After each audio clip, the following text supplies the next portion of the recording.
Seguimos acá en su programa Vida y Sociedad por Televida, Canal Católico de la Familia. Y tenemos ahora lo que es el invitado especial que va a conversar con nosotros. Él es Alfonso Torres Ulloa. Es una de las personas que más ha escrito sobre la vida de Juan Pablo Duarte. Y no solamente ha escrito, sino que se la pasa de un lado para el otro, don Alonso, dando charlas, conferencias, presentando sus libros para que en este país se pueda conocer la figura de Juan Pablo Duarte. Así que le damos la bienvenida a don Alfonso Torres Ulloa a su espacio. Muchas gracias por la invitación. Saludos país, saludos mundo. Miren, cuando yo salía para acá, digo, ¿qué llevo en la mano? Un libro es parte de mi cuerpo. Yo no puedo caminar en ninguna parte si no llevo un libro. Entonces, bueno, tomé este libro, Antología Poética, Voces Veterinarias, que el colectivo de poetas en la cafetera lo va a presentar al país el próximo día 6 de febrero en la Casa de la Rectoría. Y me acaban de entregar este libro, La Frontera. Es una edición de recuperación de un documento histórico de la gente de Dajabón, muy interesante. Acabamos de recuperarlo y ahora en marzo lo pondremos a circular ahí junto al colectivo de poetas en la cafetera. Así que yo tenía que salir con mi libro en la mano. Muchas gracias por la invitación. Saludos, Alonso, qué gusto verte. Hace rato que no te veía. Creo que la última fue en la iglesia de ahí de Honduras. Que de Honduras, sí. La Cristo Salvador.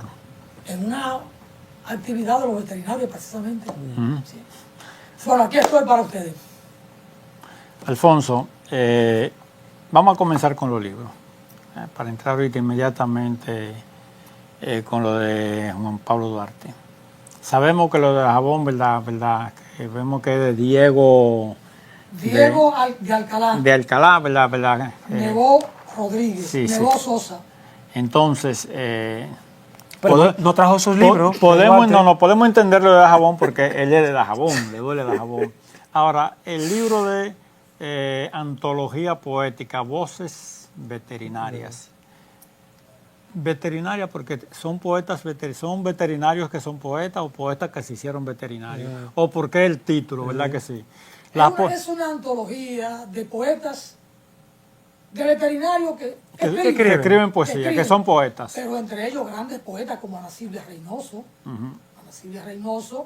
y Jacinto López Rosario, grandes poetas, Claudio Bermúdez Peralta, sobrino de Rafael Peralta Romero, un gran poeta, Facundo Tenwalder, este muchacho Roja Canelo, el que escribió el himno al médico veterinario. Ahí hay muy buenos poetas. Son veterinarios de profesión y yo que soy autoinvitado porque yo hice la antología. Por eso cambia un poquito la lógica, porque antes cuando indagabas de un escritor, la mayoría eran abogados. Eran abogados y escribían. Eran abogados, eran maestros. Los profesores de historia en la Universidad Autónoma y de Letras eran abogados. Eran abogados. Y los que escribían los textos de historia eran abogados. Y poetas. Porque el abogado antes era un letrado. Sí, intelectual. Hoy era un doctor. Hoy un licenciado. Son cosas muy distintas, ¿verdad? Que ha cambiado. Eran letrados. De si era licenciado o si era doctor. El letrado visto desde el punto de vista de este gran conocimiento académico, este gran conocimiento literario, humanista, ¿verdad que sí? Ante todo, conocedor de la historia, de la sociología, conocedor de la sociedad. Sí. Y qué bueno, ¿verdad? De que realmente podamos ver de que personas con una profesión tan peculiar como la veterinaria, bueno, pues hay quienes tienen su sensibilidad y como lo dice Alfonso, son grandes poetas exquisitos. Habría que leerlo para ver para ser veterinario hay que tener una alta sensibilidad, porque el veterinario se comunica con los animales y solo ellos pueden hacerlo con la sensibilidad que tienen. No todo el mundo puede ser veterinario. Si yo volviera a nacer, sería médico veterinario, estudiaría medicina veterinaria.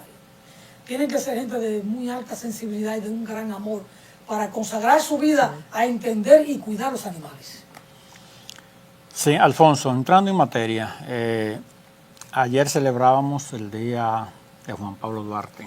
Natalicio. Jacinto decía que ojalá que siempre se celebren Claro. los días de Duarte, el día que cae, no Su cumpleaños, el día de su no cumpleaños. sencillamente saltarlo para que se celebre un lunes para tener un fin de semana largo. Yo pienso que todas las fechas patrias no deben de cambiarse del día en que caigan. Todo lo que significan. ¿Por qué? Porque son las fechas que nos identifican a nosotros como nación. ¿Tú entiendes? ¿Por qué cambiarle? ¿Por qué observarla otro día o un lunes cualquiera? Cuando si el día 26 de enero de Duarte cae miércoles, o cae jueves, o cae... Porque se le estaría dando como una especie de sentido más de fiesta que de homenaje al patricio. Y no se le da importancia. O recordatorio o homenaje al hecho histórico que estamos celebrando. Eso no es casual, Alonso. Hay un plan tendido de borrar nuestra memoria histórica. Eso no es casual. Para mí, todos los días son días de Duarte, todos los días son días de la patria. Y yo voy a cualquier punto del país en el mes de octubre, o de septiembre, o de noviembre, o de diciembre, a hablar de Juan Pablo Duarte. Por supuesto, me cargan mucho más la agenda a final de enero y febrero. Por ejemplo, de Puerto Plata siempre me llamaban en octubre para que yo le apartara una fecha lo más próximo posible al 26 de enero. Pero para mí todos los días son días de la patria, son días de Duarte, son días de la fundación de la Trinitaria. El 16 de julio es tan importante, o quizás más importante que el 26 de enero, porque el 16 de julio, Día del Carmen, es un día pensado, escogido por Duarte. Duarte no escoge el día que van a hacer, pero sí escoge el Día del Carmen para dejar fundada esa institución que yo llamo el primer partido político militar de liberación nacional, y que ahí se toman el juramento, que no es un simple juramento, es una plataforma política. Entonces, la visión estratégica de Duarte escoge ese día y escoge ese lugar frente a la iglesia del Carmen, en la casa de Chepita Pérez. ¿A quién se le podía ocurrir que al frente de la iglesia, donde estaban todas las autoridades, iban a estar conspirando contra ellos, contra las autoridades, que estaban todas presentes ahí?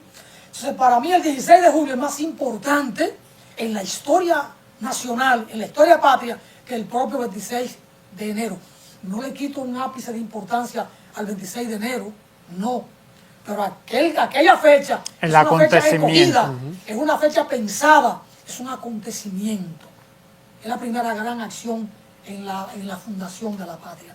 Porque ahí se da cuerpo, se da organicidad al movimiento que va a dar al traste con la ocupación del ejército haitiano de nuestro territorio. Sí, la celebración de la fecha del nacimiento de Juan Pablo Duarte casi coincide con la de José Martí. Sí, con la de José Martí, pero también coincide prácticamente en el tiempo con lo que fue la proclamación de esa primera proclama de intención de la independencia. La del 16 de enero. Sí. Sí, pudiera decirse que y sí. se habla, ¿verdad? Nos gustaría que tú nos hagas la aclaración. Se le atribuye ese hecho, esa redacción, que es para muchos la verdadera declaración de independencia, a Tomás Bobadilla y Briones. Pero se dice que fue inspirada en el pensamiento de Duarte, por cómo la termina, de Dios, patria, libertad, etcétera, etcétera. Mira, en mi opinión, yo no tengo documentos históricos al respecto, pero por el texto, para mí lo redacta Francisco de Rosario Sánchez, con el discurso trinitario, incluso con las palabras trinitarias. Ahora, ¿dónde interviene Bobadilla? En la modificación del texto. Y ahí entonces hay una modificación que Duarte rechazó y lo impugnó, porque le permitía, le facultaba a conceder la península y la bahía de Samaná en aras de un protectorado, de que se le diera recursos en armas y ceder la península de Samaná. Eso lo introduce Bobadilla y Sánchez aceptó aquello. Por eso cuando Duarte conoce de esto que regresa, Duarte le increpa a Sánchez eso y tiene una fuerte discusión con Sánchez.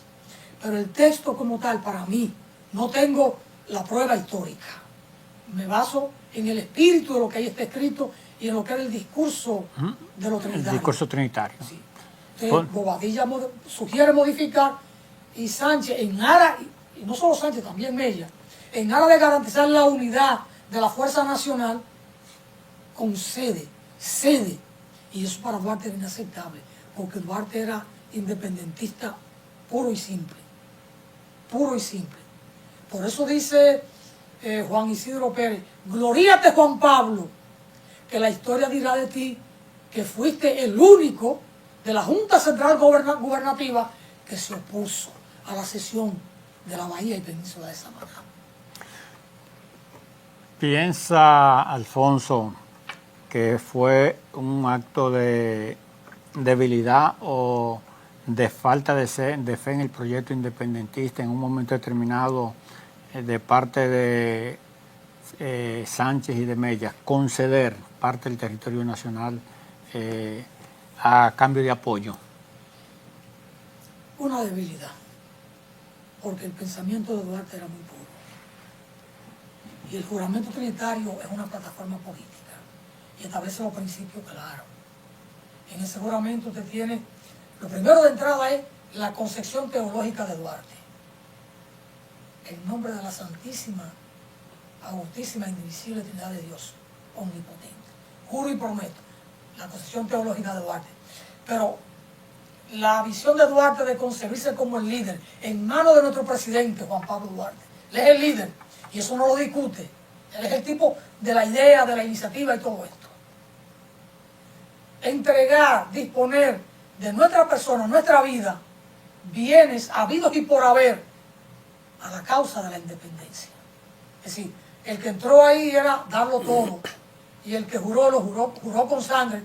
Y antes de que firmaran y antes de jurar, Duarte le dijo, hay tiempo para devolverse. Cuando le leyó el juramento, ninguno se devolvió, estaban comprometidos. Pero hay muchos que han estado criticando a Duarte como que lo de Duarte era solo frente a Haití. No, la plataforma es muy clara. A la separación definitiva del gobierno haitiano y a la instauración de una república libre, soberana e independiente de toda potencia, dominación o protectorado extranjero. Y ahí establece de una vez la bandera nacional, en cuartos encarnados. La define claramente. Y el Dios, patria y libertad, ahí está. Y está además ante el mundo. Es decir, la proclamación de la república no es frente a Haití, es ante el mundo que lo proclama. Sí, es una concepción muy clara. Por eso digo, yo hablo de una plataforma programática, política, no es un simple juramento. ¿Jura usted cumplir, respetar los estatutos? No, no, no. Ahí está todo armado, en esa declaración.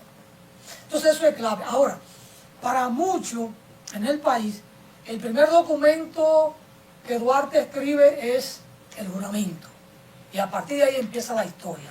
Sin embargo, 3, 4 semanas antes del juramento o de la fundación de la Trinitaria, ya hay elementos que Duarte ha hecho público, no ha hecho público, que lo ha elaborado, y es cuando él se reúne con José María Serra.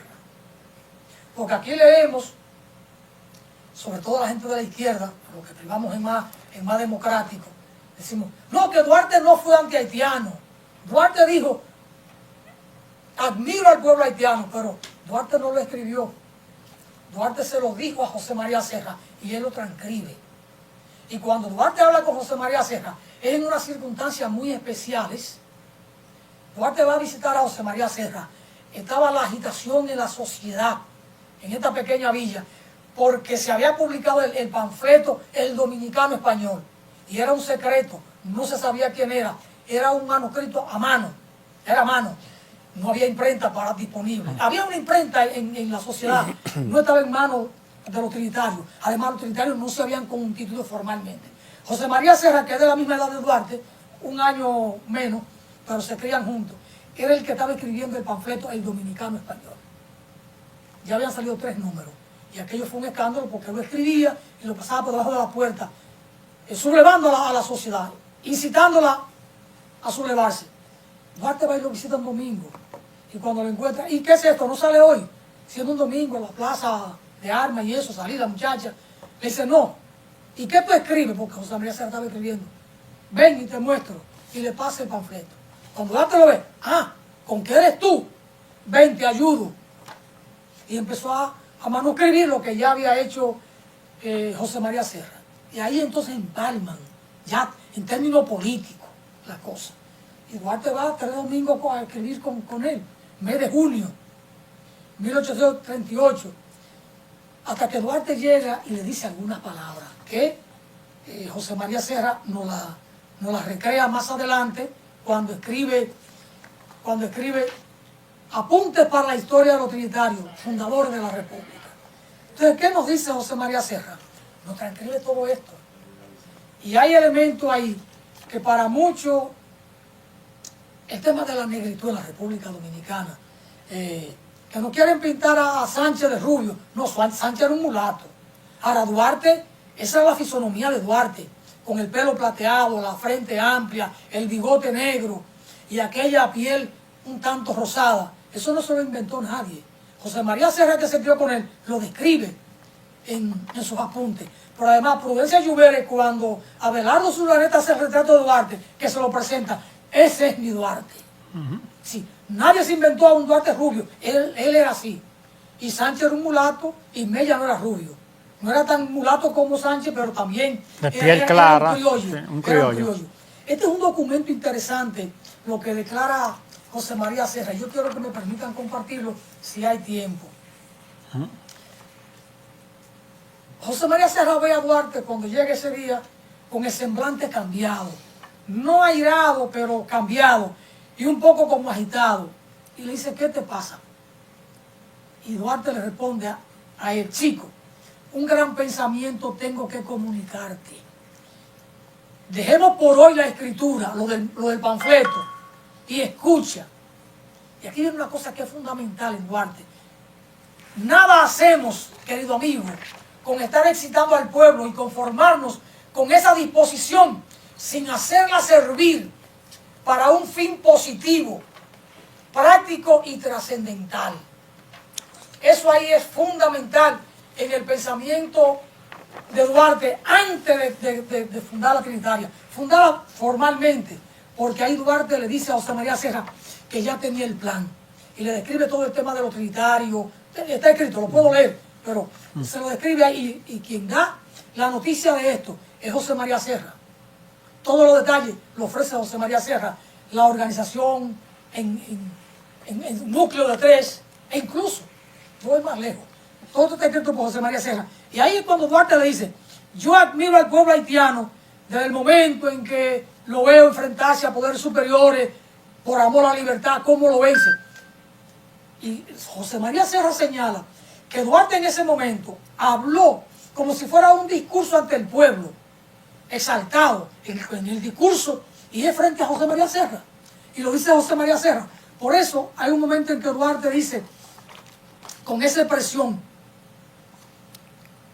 oigan esto, después de todo lo que hemos leído de Duarte sobre eso.